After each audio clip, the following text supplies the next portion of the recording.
मैं गीतांजलि लेके आई हूँ नॉन स्टॉप खबरें बाय टाइम्स की ओर से।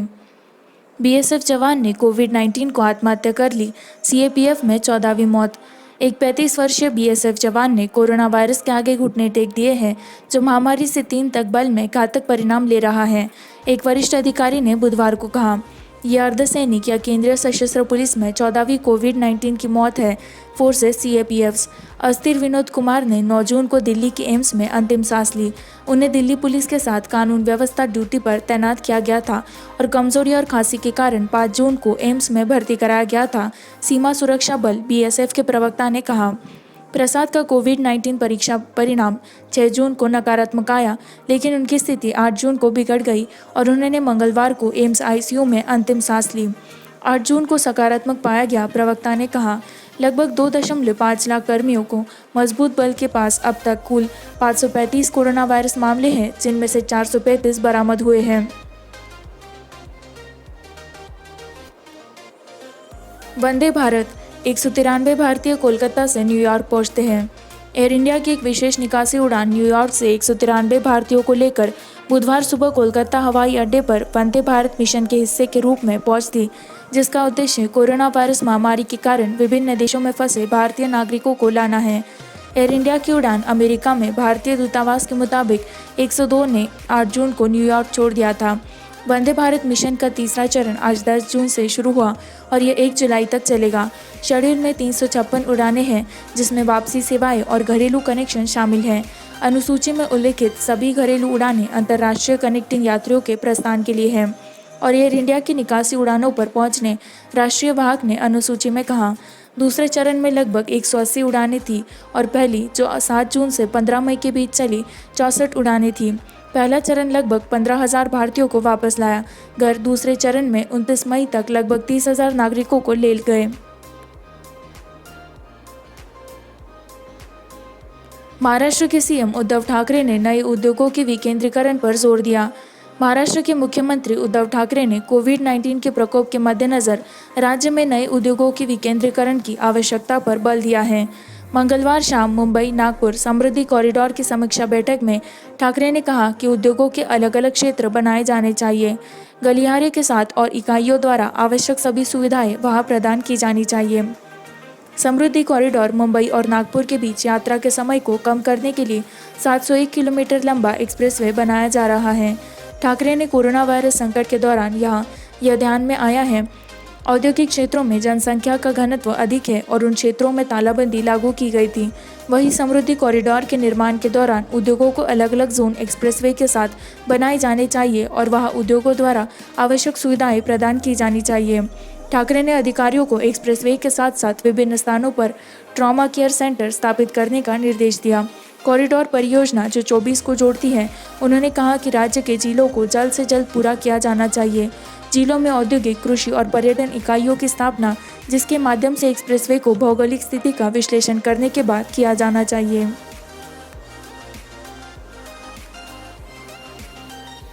मिजोरम कक्षा 12 बोर्ड परीक्षाएं 1 जुलाई को फिर से शुरू करने के लिए 2020। मिजोरम सरकार ने कोविड-19 महामारी के कारण एक बार फिर से कक्षा 12 की बोर्ड परीक्षाओं को स्थगित कर दिया है और इसे 1 जुलाई से आयोजित करने का फैसला किया है, एक अधिकारी ने कहा। कला में शेष विषयों के लिए higher secondary school living certificate HSSLC की परीक्षाएं विज्ञान और वाणिज्य धाराएं 16 जून से संशोधित कार्यक्रम के अनुसार अप्रैल में स्थगित कर दी गई थी। शेष कक्षा 12 की परीक्षाएं अब मिजोरम बोर्ड द्वारा जारी अधिसूचना के अनुसार 1 से 3 जुलाई के बीच आयोजित की जाएंगी। स्कूल शिक्षा MBSE मंगलवार को परीक्षाओं को स्थगित कर दिया गया है, क्योंकि सरकार ने 22 जून तक पूरी तरह से तालाबंदी कर दी थी, अधिकारी ने कहा। कुल 4,700 छात्र अर्थशास्त्र, रसायन विज्ञान, समाजशास्त्र, कंप्यूटर विज्ञान और गृह में अपनी बोर्ड परीक्षाएं पूरी नहीं कर सके। विज्ञान, उन्होंने कहा, परीक्षाएं मार्च से बंद होने के कारण निलंबित कर दी गई। MBSE ने इससे पहले 22 अप्रैल से बोर्ड परीक्षाओं को फिर से शुरू करने की घोषणा की थी। राष्ट्रव्यापी तालाबंदी के बीच विभिन्न असुविधाओं का हवाला देते हुए छात्रों के कड़े विरोध के कारण ही इसने विरोध किया। अधिकारियों ने इसे केंद्र सरकार द्वारा लॉकडाउन के कारण परीक्षाएं रोक देने की अपील के बाद स्थगित कर दिया।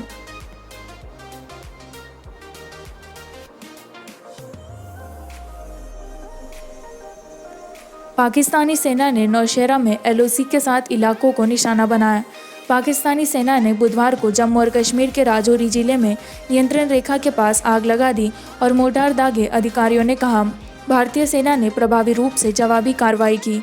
आज लगभग 730 घंटे के दौरान पाक ने छोटे हथियारों की गोलीबारी से मोर्चाबंदी का उल्लंघन किया और मोर्टारों के साथ गहन गोलीबारी की। नौशेरा सेक्टर में एलओसी के साथ एक रक्षा प्रवक्ता ने कहा, जब क्षेत्र से अंतिम रिपोर्टें आई तब परिवर्तन हुए थे। पाकिस्तान के सैनिकों ने पूंछ जिले के मैनकोट और खारी कारमरा सेक्टर में नियंत्रण रेखा के साथ क्षेत्रों पर गोलीबारी की थी।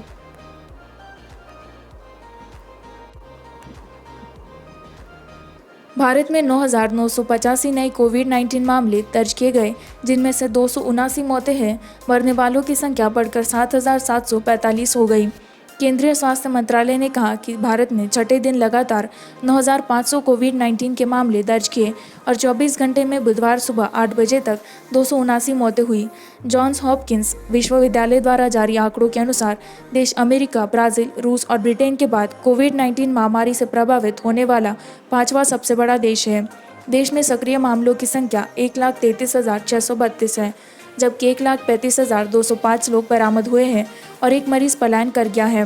मंत्रालय ने कहा, इस प्रकार अब तक 48.99% रोगी ठीक हो गए हैं। यह कहा गया। पुष्टि किए गए मामलों की कुल संख्या में विदेशी शामिल हैं। 279 नई मौतें। रिपोर्ट में कहा गया है कि महाराष्ट्र में 120, गुजरात में 33, दिल्ली में 31, तमिलनाडु में 21, उत्तर प्रदेश में 18, तेलंगाना में 11, पश्चिम बंगाल में 10, राजस्थान में 9, मध्य प्रदेश और हरियाणा में 6, जम्मू में 3 और कश्मीर, पंजाब में 2, कर्नाटक, छत्तीसगढ़ और आंध्र प्रदेश और बिहार में 1, झारखंड और त्रिपुरा। कुल 7,745 मृत्यु दर में महाराष्ट्र 3,279 मौतों के साथ सबसे ऊपर है।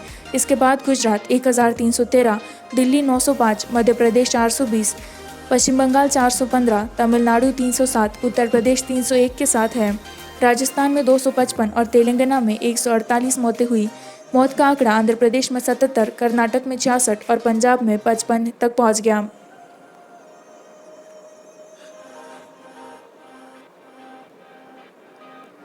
त्रिपुरा में प्रथम कोविड-19 की मृत्यु 42 साल की उम्र में हुई। कुल सकारात्मक मामले 41। त्रिपुरा में बीमारी के कारण पहली जानलेवा बीमारी बनने से मंगलवार को अगरतला में कोविड-19 में एक 42 वर्षीय व्यक्ति की मौत हो गई, अधिकारियों ने कहा। बिस्वा कुमार देबबर्मा, जो पश्चिम त्रिपुरा जिले के एक दूरदराज के गांव चाचू बाजार से थे, मई में कार्डियक अरेस्ट आने के बाद जीबी पंत अस्पताल में भर्ती कराया गया था। अधिकारी ने कहा, देबबर्मा ने पिछले बुधवार को उपन्यास कोरोना वायरस के लिए सकारात्मक परीक्षण किया और आधिकारिक तौर पर अस्पताल के कोविड देखभाल वार्ड में स्थानांतरित कर दिया गया। 6 दिनों के लिए इलाज किया गया। वह दोपहर 3 बजे मर गए, उन्होंने कहा। केंद्रीय मंत्री विप्लव कुमार देब ने कहा कि देबबर्मा को 1 मई को आघात हुआ था और वह उच्च रक्तचाप का मरीज था। डॉक्टरों ने अपना सर्वश्रेष्ठ दिया, लेकिन अपना कीमती जीवन बचाने में असफल रहे, देब ने ट्वीट किया। लॉ मंत्री रतन लाल नाथ ने कहा कि मृतक के परिवार के मुआवजा के रूप में 10 लाख रुपए मिलेंगे, जो कि किसी भी कोविड-19 दुर्घटना के लिए मुख्यमंत्री द्वारा पहले घोषित किया गया था। सरकार द्वारा निर्धारित प्रोटोकॉल के अनुसार उनके शरीर का अंतिम संस्कार किया गया था। कोविड-19 की संख्या मामले राज्य में 41 है, जिनमें से 644 सक्रिय हैं और 192 बरामद हुए हैं।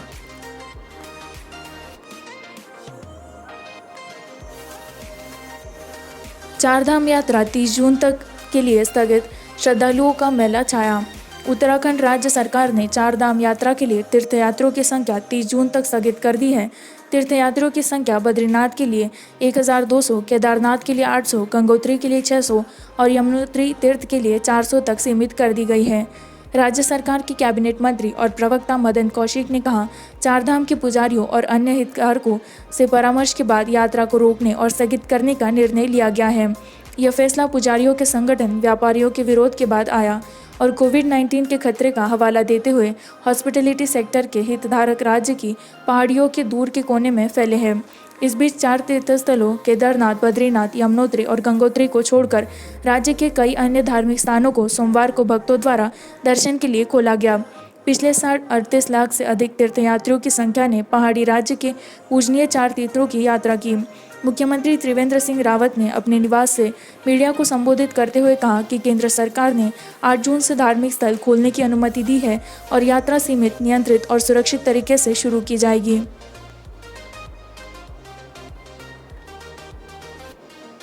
सेंसेक्स में 290 अंक की वृद्धि हुई। निफ्टी 10,100 के स्तर को फिर से बताता है।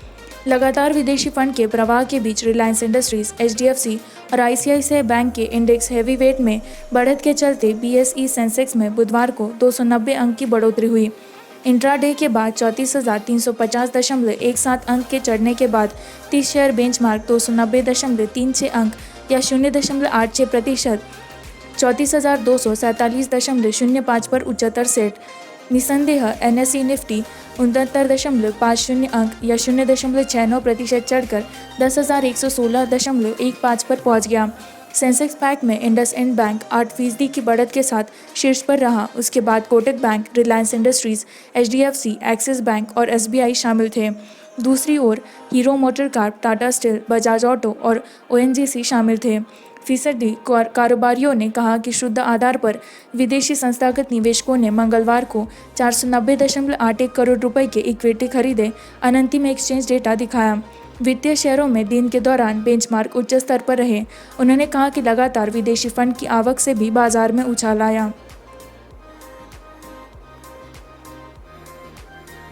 प्रवासियों को ममता बनर्जी के बाहर होना सुनिश्चित करेगा केंद्रीय गृह मंत्री अमित शाह।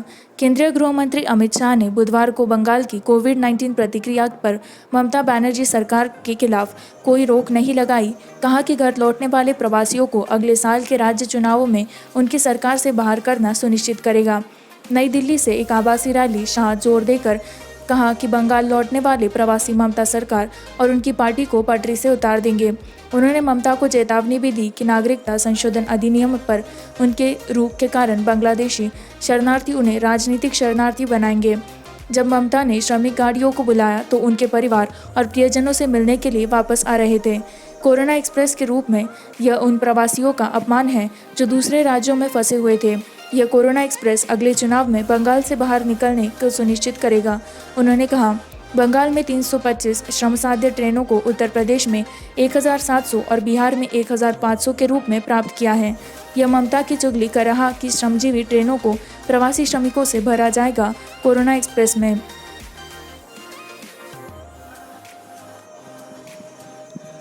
मुझे राजनीति से कोई लेना देना नहीं है। विशुद्ध रूप से प्रवासियों के लिए प्यार से काम करना, सोनू सूद कहते हैं।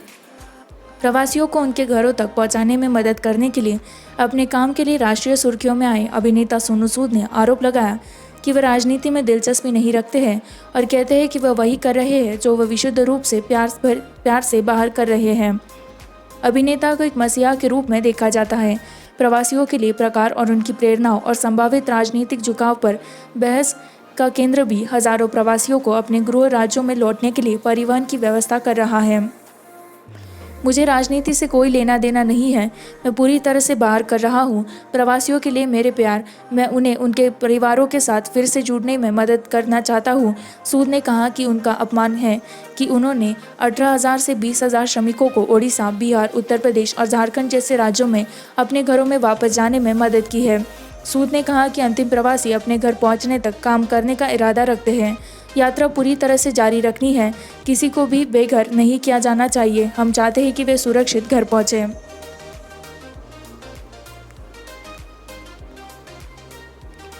हम कभी बदला नहीं मांगते हैं। हम समानता और सम्मान के लिए पूछते हैं। नस्लवाद पर ड्वेन ब्रावो। वेस्टइंडीज़ के ऑलराउंडर ड्वेन ब्रावो ने कहा, बहुत हो गया। उन्होंने नस्लवाद के उग्र मुद्दे पर खुलकर कहा और काले लोगों के लिए सम्मान और समानता का आह्वान किया जिन्होंने वर्षों से भेदभाव का सामना किया है। ब्रावो अपने पूर्व की पसंद में शामिल हो गए। यूएसए में एक श्वेत पुलिसकर्मी के हाथों अफ्रीकी अमेरिकी जॉर्ज फ्लॉयड की हत्या के मद्देनज़र कप्तान डैरेन सामी और क्रिस गेल नस्लवाद की निंदा करते हुए, यह देखकर दुख होता है कि दुनिया भर में क्या चल रहा है। एक अश्वेत व्यक्ति के रूप में हम जानते हैं कि किन काले लोगों का इतिहास रहा है। हम कभी बदला नहीं मांगते। हम समानता और सम्मान मांगते हैं। यह बात है, ब्रावो ने मंगलवार को इंस्टाग्राम लाइव चैट में पूर्व जिम्बाब्वे क्रिकेटर पमी मंगवा से कहा। हम दूसरों के सम्मान में हैं, ऐसा क्यों है कि हम इस पर और बार बार सामना कर रहे हैं। अब बहुत हो गया, हम सिर्फ समानता चाहते हैं, हम सिर्फ सम्मान चाहते हैं, हम प्यार करते हैं और लोगों की सराहना करते हैं कि वे कौन हैं, यही सबसे महत्वपूर्ण है। पीएम नरेंद्र मोदी ने फिलीपींस के राष्ट्रपति रोड्रिगो डुटर्टे के साथ कोविड-19 महामारी पर चर्चा की। प्रधानमंत्री नरेंद्र मोदी ने फिलीपींस के राष्ट्रपति रोड्रिगो डुटर्टे के साथ कोविड-19 महामारी पर चर्चा की और आश्वासन दिया कि सस्ती दवा उत्पादों के निर्माण के लिए भारत की अच्छी तरह से स्थापित क्षमता पूरे मानवता के लाभ के लिए तैनात की जाएगी। नेताओं ने भी उठाए जा रहे कदमों पर चर्चा की। दो सरकारों ने कोविड-19 महामारी से उत्पन्न चुनौतियों का समाधान करने के लिए एक आधिकारिक बयान में कहा। फिलीपींस के राष्ट्रपति ने अपने देश को आवश्यक दवा उत्पादों की आपूर्ति बनाए रखने के लिए भारत द्वारा उठाए गए कदमों की सराहना की। प्रधानमंत्री ने राष्ट्रपति को आश्वासन दिया महामारी के खिलाफ अपनी लड़ाई में फिलीपींस का समर्थन करने के लिए भारत की प्रतिबद्धता की। उन्होंने जोर देकर कहा कि सस्ती दवा उत्पादों के निर्माण के लिए भारत की अच्छी तरह से स्थापित क्षमता, जिसमें एक बार टीका लगने के बाद पूरी मानवता के लाभ के लिए तैनात रहना जारी होगा। बयान में कहा गया, दोनों नेताओं ने सराहना की और एक दूसरे के क्षेत्र में अपने नागरिकों के कल्याण को सुनिश्चित करने के लिए सहयोग बढ़ा, साथ ही साथ चल रहे स्वास्थ्य संकट के दौरान उनके प्रत्यावर्तन गृह के लिए भी।